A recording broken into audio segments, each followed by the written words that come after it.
ಆತ್ಮೀಯ ವೀಕ್ಷಕರೇ, ಕರ್ನಾಟಕ ರಾಜ್ಯ ಸರ್ಕಾರಿ ನೌಕರರ ಹಳೆ ಪಿಂಚಣಿ ಯೋಜನೆ ವರ್ಷದ ಮೊದಲನೆಯ ತುಟ್ಟಿ ಭತ್ಯೆ ಕುರಿತು ಒಂದು ಬಿಗ್ ಬ್ರೇಕಿಂಗ್ ಅಪ್ಡೇಟ್ ಅನ್ನು ತಮ್ಮೊಂದಿಗೆ ಶೇರ್ ಮಾಡ್ತಾ ಇದ್ದೀನಿ. ದಿನಾಂಕ ಗಮನಿಸ್ತಿರ್ಬೋದು, 22 ಜನವರಿ 2026.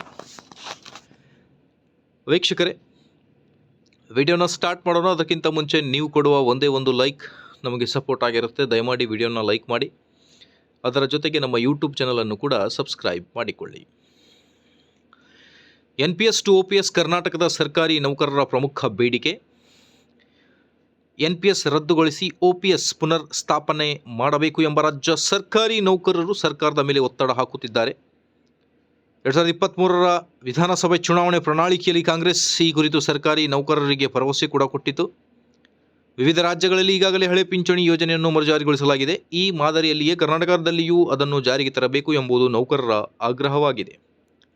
ಕರ್ನಾಟಕ ಸರ್ಕಾರ ಈ ಕುರಿತು ಇನ್ನೂ ಅಧಿಕೃತ ತೀರ್ಮಾನ ಕೈಗೊಂಡಿಲ್ಲ. ಕರ್ನಾಟಕ ಸರ್ಕಾರ ಹೊಸ ಪಿಂಚಣಿ ಯೋಜನೆ ರದ್ದುಗೊಳಿಸಿ ಹಳೆ ಪಿಂಚಣಿ ಪುನರ್ ಸ್ಥಾಪನೆ ಮಾಡಿರುವ ರಾಜ್ಯಗಳಲ್ಲಿ ಅಧ್ಯಯನ ನಡೆಸಿ ಈ ವರದಿ ನೀಡಲು ಸಮಿತಿ ರಚನೆ ಮಾಡಿದೆ. ಈ ಸಮಿತಿ ವರದಿ ಸರ್ಕಾರಕ್ಕೆ ಸಲ್ಲಿಕೆಯಾದ ಬಳಿಕ ಅಂತಿಮ ತೀರ್ಮಾನ ಮಾಡಲಾಗುತ್ತದೆ. 2026-27ನೇ ಸಾಲಿನ ಬಜೆಟ್ನಲ್ಲಿ ಹಣಕಾಸು ಸಚಿವರಾಗಿರುವ ಮಾನ್ಯ ಮುಖ್ಯಮಂತ್ರಿ ಸಿದ್ದರಾಮಯ್ಯ ಅವರು ಈ ಕುರಿತು ಘೋಷಣೆ ಮಾಡಲಿದ್ದಾರೆ ಎಂಬುದು ಸರ್ಕಾರಿ ನೌಕರರ ನಿರೀಕ್ಷೆಯಾಗಿದೆ. ಅಷ್ಟರಲ್ಲಿ ಸಮಿತಿ ಸರ್ಕಾರಕ್ಕೆ ವರದಿ ಸಲ್ಲಿಕೆಯಾಗಲಿದೆಯಾ ಅನ್ನೋದೇ ಒಂದು ಕುತೂಹಲಕರ ಸಂಗತಿ.